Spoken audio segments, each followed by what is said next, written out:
In this video, I'll show you how to build a B2B email list that doesn't just grow, it actually converts to revenue. I've built large lists that have turned into multi-million-dollar sales pipelines. I've also built small lists and converted those into early sales for early stage startups. If you don't know how to dial this in, then you're gonna have a lead list full of people that don't care about what you're selling. They're not gonna reply, they're gonna hurt your domains, your campaign will lose steam, and it might not even be your offer's fault. A good B2B email marketing campaign is made up of a series of steps that you need to follow exactly. And if one step isn't set up right, then it's gonna ruin the rest of the campaign. It's like a series of dominoes. Making sure you build the right lead list is one of those dominoes. If you don't have that nailed, then your campaign is doomed to fail. You're gonna be talking to the wrong people, you're gonna be selling them stuff they don't want. You need to get this nailed. So here's the exact process for building a qualified list of actual prospects, not just people. Number one, most obvious, you need to define your ideal buyer. Who's the best fit customer to buy your product? And you need to have an understanding of your product and what problems it actually solves. You'd be surprised how many people don't have a clear understanding of what their product actually does and who it helps.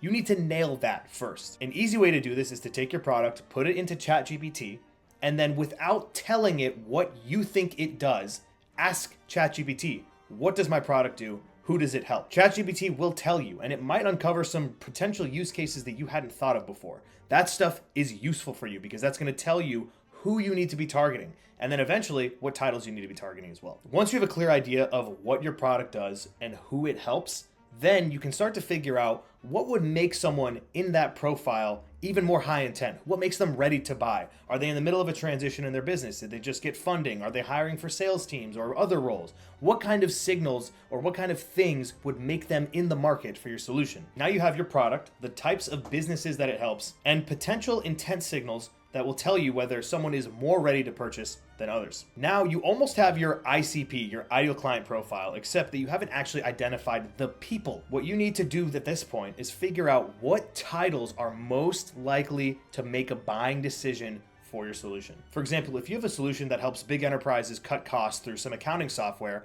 then you don't need to go to the chief product officer, but you do want to target the chief financial officer. Even the CEO would be a good target for you because those decisions are relevant to them. Again, you can go to any AI tool and give it the description of your product and who it serves, what kind of businesses, and then have it tell you which titles are most likely to make a purchasing decision. That is the best filtering mechanism to getting the wrong accounts out of the way. You don't want emails of people that are irrelevant to your campaign. And this is how you identify them. Now that you have a sense of who you should be targeting, at what companies, and what would make them even more high interest, you now need to figure out where to actually get those emails. A lot of people will tell you Apollo.io. And here's the truth about Apollo. The thing you really need to consider is how many contacts you're getting and how good is the quality of those emails. So for example, if you go and you get a bunch of emails from ZoomInfo, but half of them don't work anymore, a bunch of people left their companies, this is just old data, that is just as bad as having no data. In fact, it's even worse because sending to those emails is gonna hurt your mailbox reputation, which means it could ruin your infrastructure for sending. Always make sure you get a list, always make sure you clean it in Million Verifier or BounceBin. And you can always leverage other databases as well. If you have a specific niche that you're targeting that feels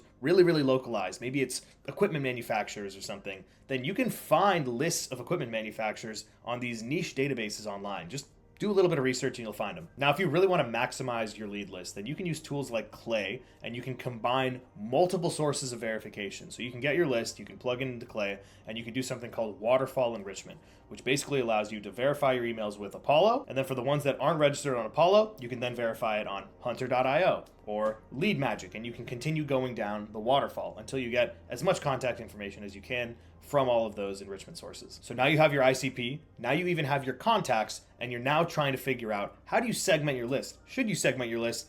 What kind of personalization should you have on the actual message level? I would segment, here's the deal, most of the time, your offer should be relevant enough that it should be able to go to everyone. Here's the deal with segmentation. You shouldn't be sending your offer to titles that are irrelevant. Here's the deal about segmentation and personalization. You can go online and you can find all the data about someone and tell them that you really like that they went to some alma mater and that they're a fan of the Orioles. But the fact of the matter is, if it's irrelevant to whatever it is that they do in their work, they're going to ignore your email. How do you avoid generic outreach that gets ignored? People will think that personalization is the key to sounding not generic. The thing is, if you have some weird robotic LinkedIn AI generated summary of my profile, that's going to be worse than if you just told me what you're selling and I'm a relevant buyer to you. In other words, your offer should be good enough to sell on its own. That said, you might want to segment your campaigns depending on maybe different titles that you're selling to. For instance, if you're doing a campaign that goes to sales reps or sales managers at a company, then you might want to do some different messaging or maybe a different list than if you were selling to the VP or the C-suite at a company. Run them in 2 separate campaigns, track the performance separately, because at those levels of seniority, you want to see what's working and what's not. Once you've nailed your offer and you've broken it up by title and maybe seniority, that's when I would consider adding some level of personalization. There's a million ways to do this. If you really want to go and get in the nitty gritty of it, just go to Clay or find some GPT for Sheets extension that can do the same thing for you. Now, at this point, you have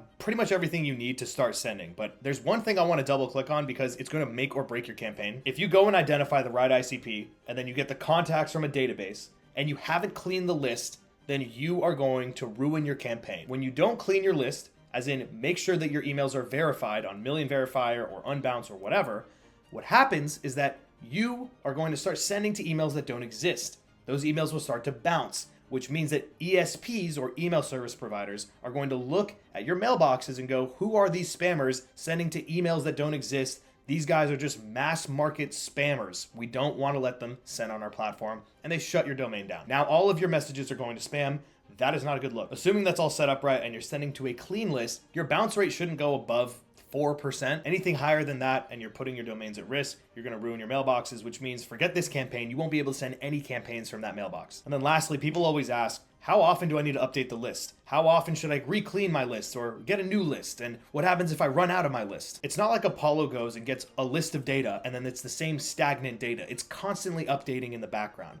The real question you should be asking is, how long ago did you get that list from an Apollo or from a Zoom Info? The time between when you got your data pulled and when you send the campaign, that's the time you should be concerned about. Beyond that, maybe refresh the list every 90 or so days. I wouldn't do it much sooner. If you have a smaller list, that just means you need to be a lot more strategic with your campaign. That's how you build a lead list for B2B email campaigns that actually convert. If you want me to just take care of this for you, then book a call in the link in